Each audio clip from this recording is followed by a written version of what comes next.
Cake यति बाँकी छ गाइस, केक यति बाँकी छ हैन? केक यति नै बाँकी छ हैन? अन्त मलाई देखेछ अनि अब टीका लगाइदिनु मिठो छ के नि?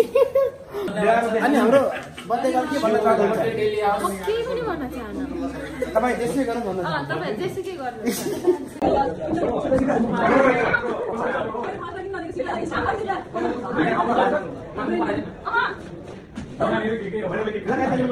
केक बन्नु छ।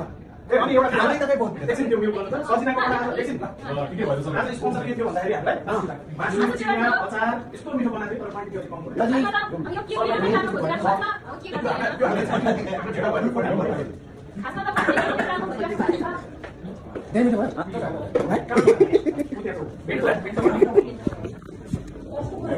ल तपाईले यो ह्यापी बर्थडे वाला के भन्न चाहनुहुन्छ?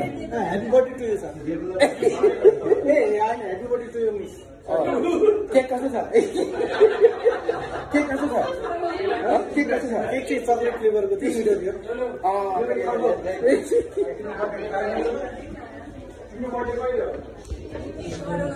हाम्रो सरबाट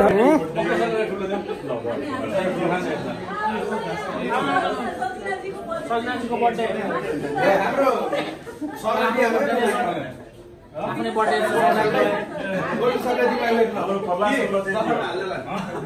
प्रहलाद सर प्लेटै च्यातिसक्नु भयो लेख्नलाई हामी हातमा लेखौँ प्लेट लिइसक्नु हाम्रो वकिल सरलाई दियो हाम्रो वकिल सरलाई दिनु त वकिल सर हाम्रो लुसिफर भन्लाई सौरभ तिमी हेलो गाइज हामीले जस्ट बर्थडे मनाइसक्यौँ होइन लास्टै रमाइलो भयो। लास्टै रमाइलो भयो। मैले केक काटेँ जिन्दगीमा पहिलो पटक होइन। And very amazing I'm just kidding, guys. हैन होला के हो अनि अनि अनि होइन होला के हो केक यति नै बाँकी छ गाइस, केक यति नै बाँकी छ हैन? केक यति नै बाँकी छ होइन? अन्त मलाई देखेछ अनि अब टीका लगाइदिनु मिठो छ के नि? यो चाहिँ वाह यो कहिले ओके